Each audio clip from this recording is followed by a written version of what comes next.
When I asked Ethan why he had gone ahead and made an authorized user card for his parents-in-law, he laughed and said, "Because we're family. Of course it makes sense to have an authorized user card. Got a problem with that? If you knew who married lonely Sophia, you wouldn't say such a thing, right?" His tone was much more arrogant than I'd ever heard before, and I found myself speechless. Was Ethan always like this? "If you're grateful, then devote more to my family. Then I'll consider you as part of the family. Until then, it's like we're only married on paper."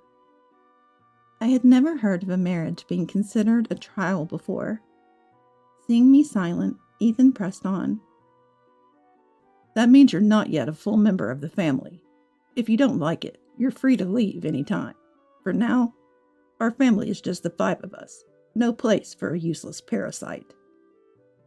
Understood. After I canceled all the credit cards and moved out. My name is Sophia, 27 years old, a freelance illustrator. I used to work as a designer at a major advertising agency, but I went independent when I got married 2 years ago, and now I work from home. My parents died in an accident when I was young. I was raised by my grandparents, but I moved back to an apartment close to the city where I lived with my parents when I went to college, and have lived there ever since. I met my husband Ethan at an Italian restaurant where he worked. It was a place with a good atmosphere, reasonable prices, and great food, so my colleagues and I would occasionally stop by. That's when Ethan, a handsome waiter, became a topic of conversation among us. Ethan was indeed attractive.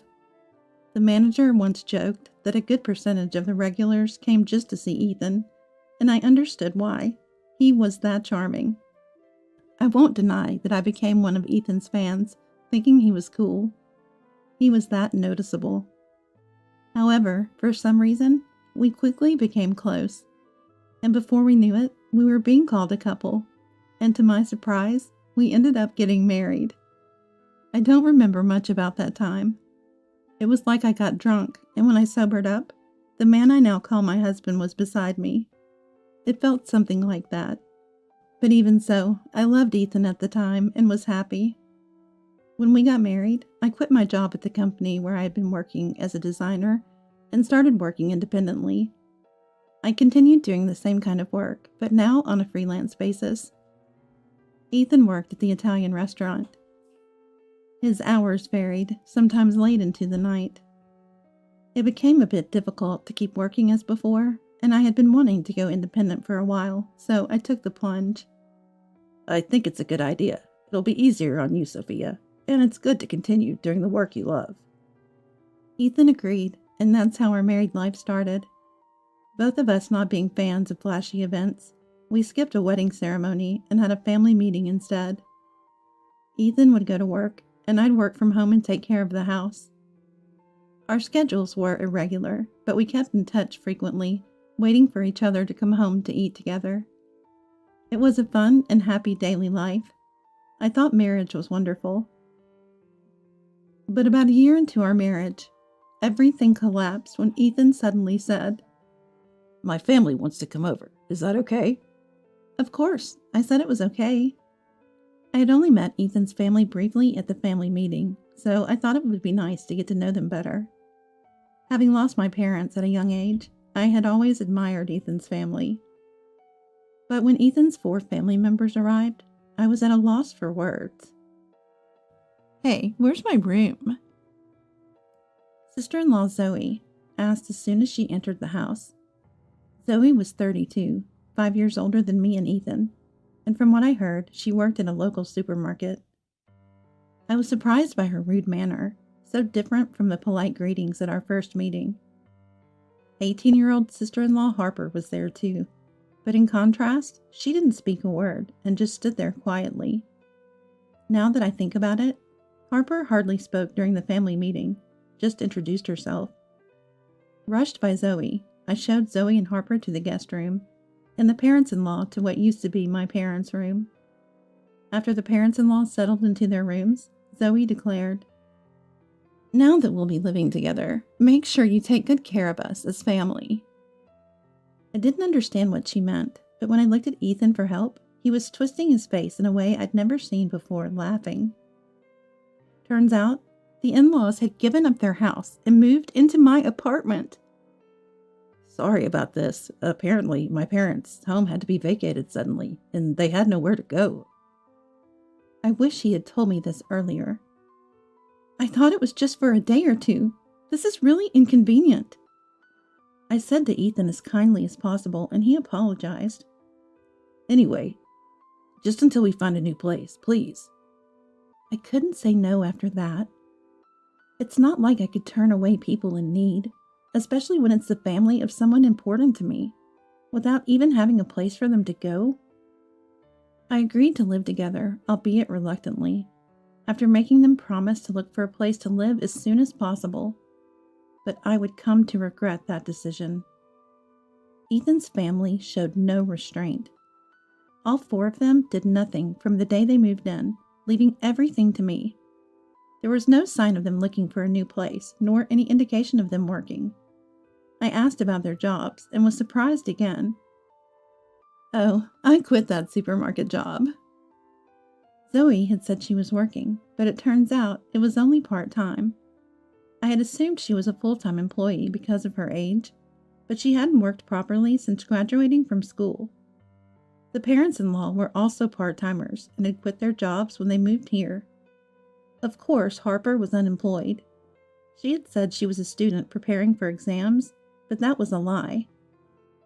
Why work when we're now part of a wealthy family? It doesn't make sense to commute from here to my old job. And why work when you're rich? Wealthy family? Who could that be? When I asked, I got another surprising answer. It's you, Sophia. You got a lot from your parents' insurance, right? And you don't have a mortgage on this apartment. You can live off that. Zoe said this with a laugh. When I protested to Ethan upon his return, he raised his voice in displeasure more than I'd ever seen. Everyone's tired from having to suddenly leave their home. Let them rest for a while. Or do you want to coldly kick out my family? Stunned, I froze, and then Ethan softened his tone. Sorry for yelling. I'm just as troubled, and I'm tired from work today. Understand? Just bear with it a little longer. Ethan was skilled at handling women. Looking back, he had always managed to control women by alternating between harshness and kindness. But at that time, I didn't understand, and reluctantly agreed to endure it a little longer. And the tyranny of the family in-laws only got worse. They treated me like a housekeeper when at home, and demanded money when they wanted to go out. How can we look for jobs without even $1? It's okay, but if we don't find jobs, we'll just have to live here forever. I reluctantly gave them a little money, but they would return having spent it all, likely never having looked for jobs. But if I mentioned that without proof, I would be accused of lying and harassed for hours by the entire family in-laws. Talking to Ethan when he returned did not solve anything. Everyone's frustrated because they can't find jobs. Sorry, just bear with it a little longer. I'll talk to them. That's how he would pacify the situation. After repeating this several times, it felt pointless to even mention it, but gradually they asked for money less often, so it seemed to resolve itself. Of course, the money I gave was never returned. After about 3 months of this, I realized something terrible. Why is the amount charged on my credit card so high? Could it be unauthorized use of my credit card? Upon checking the statement, all the charges were made with an authorized user card. The purchases ranged from food, drinks, books, and games to expensive brand bags and clothes. There were numbers assigned from 1 to 5, meaning 5 authorized user cards had been issued. Currently, the credit card is in my name, with Ethan using 1 as an authorized user. Sophia, you seem better at handling this stuff, and it'd be easier to manage payments if we consolidate. You mind taking care of it? I agreed to manage it, but it seems that additional authorized user cards were issued without my knowledge. The reason the family-in-laws stopped asking for money was because they could now use the credit card for payments and cash advances. Upon learning this, I was understandably upset. When I asked why he had issued authorized user cards to the family-in-laws without asking, Ethan laughed and said, "If I say we're out of money, you complain. So what choice do I have? Besides, you know who married you, right? Can you really say such things to the important family of your benefactor?"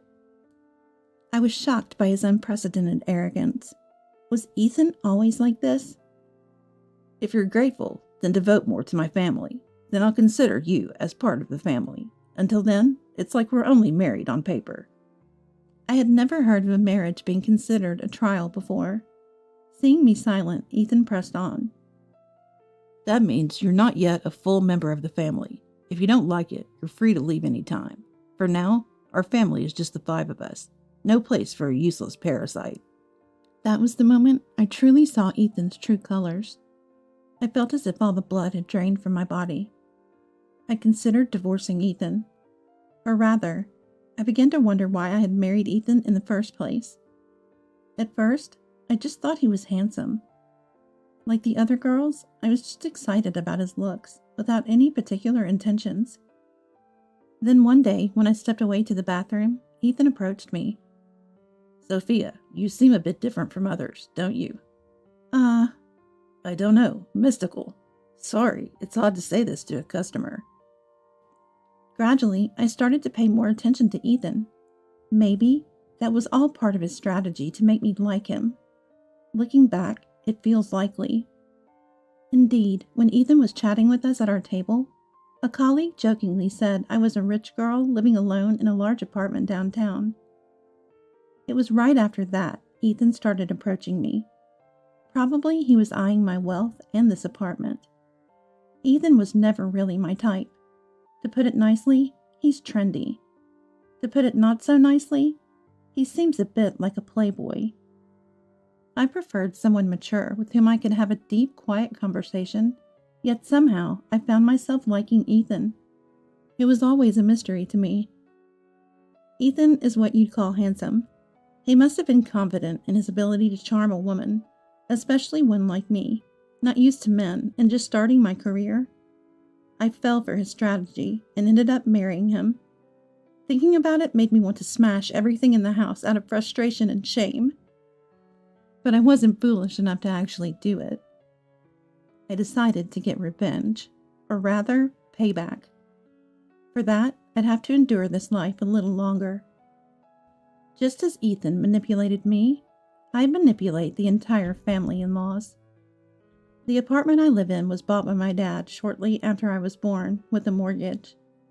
It wasn't very expensive at the time, but after a large shopping mall was built nearby, the area developed rapidly, and now it's considered a luxury apartment.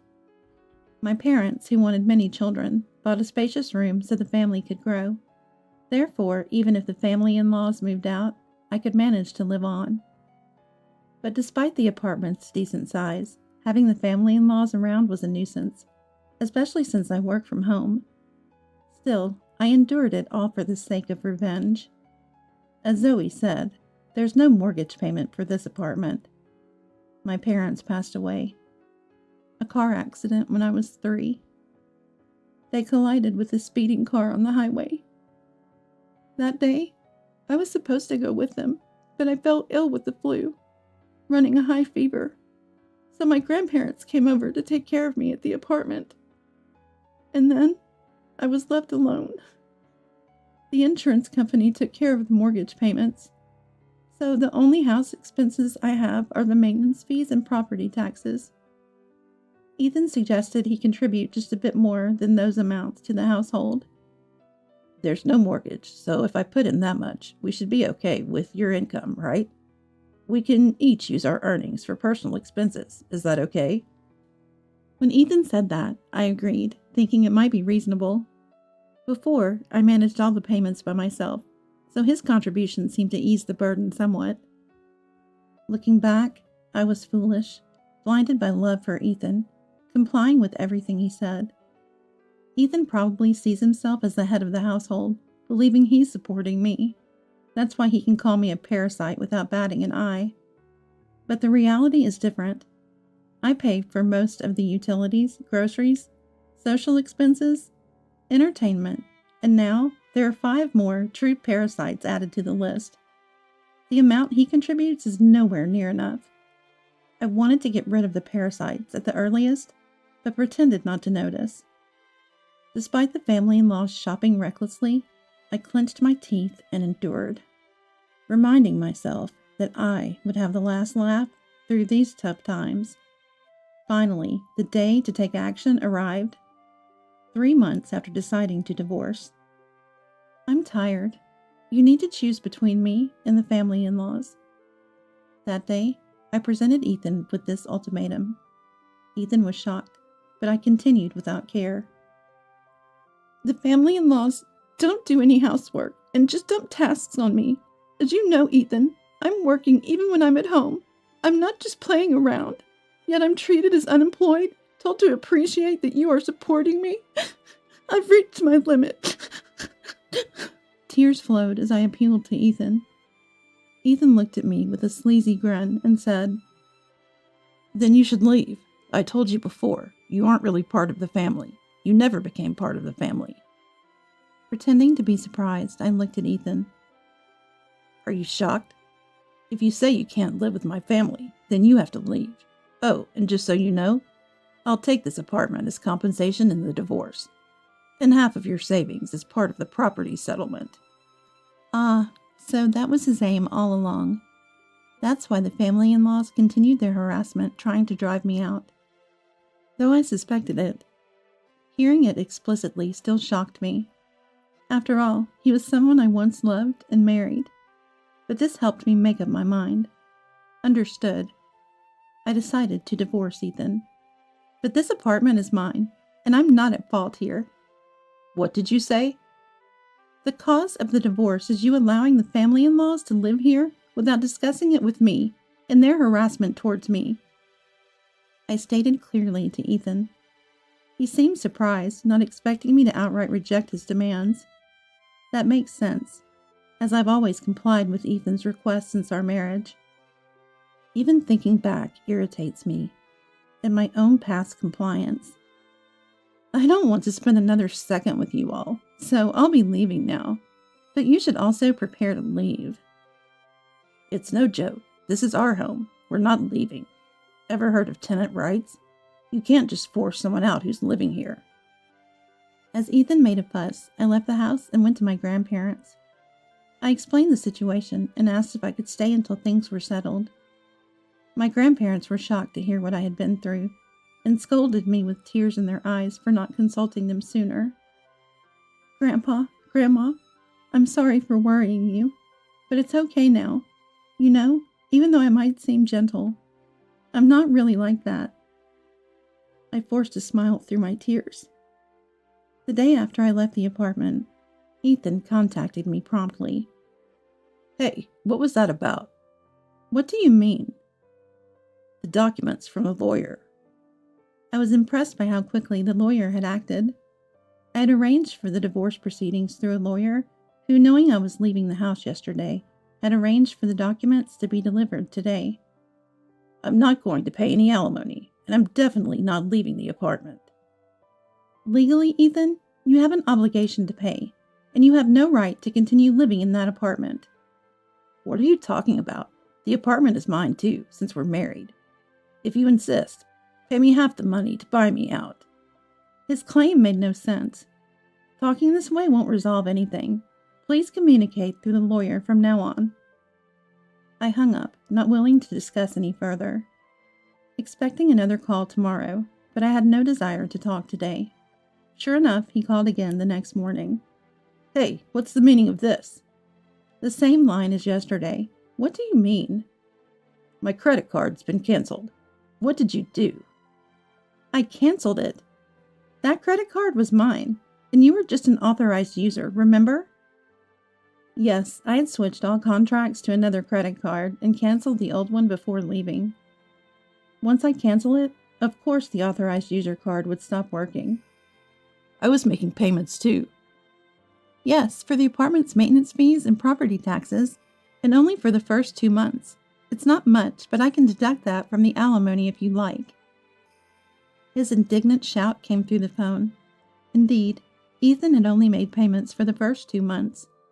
He had made various excuses and stopped paying, forgetting he had made those payments, showcasing his poor memory.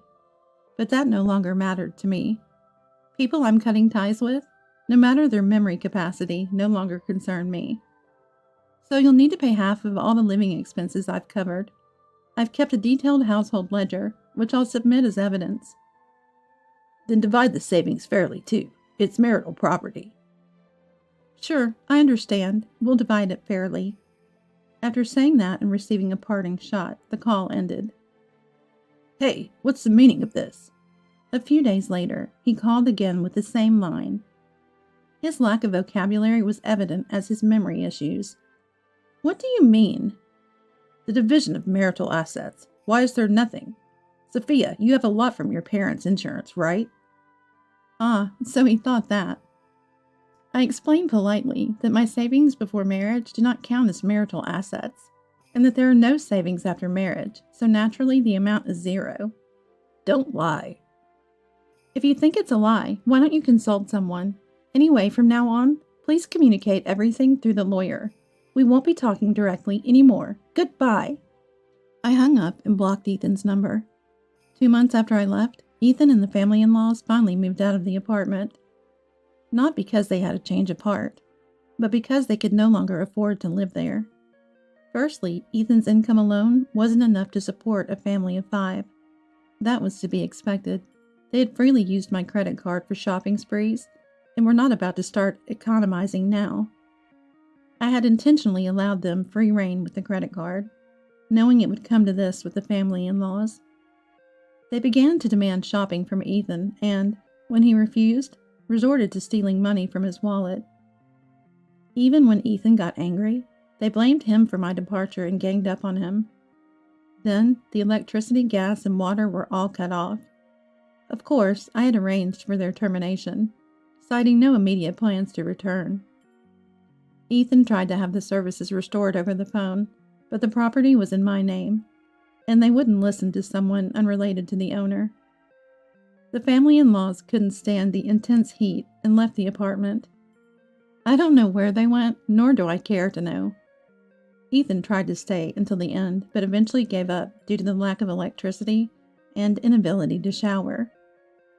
The divorce negotiations proceeded quicker than expected. Not because Ethan had a change of heart and agreed to the terms, but because he made a significant mistake. He cheated before our divorce was finalized. Or perhaps he felt confident enough to start such behavior early on. He boasted about owning a luxury apartment in a prime city location to lure young women. Despite the family-in-law's presence, he had been engaging in such actions even while they lived with him, and they seemed indifferent to it. Given his good looks, I had suspected such activities.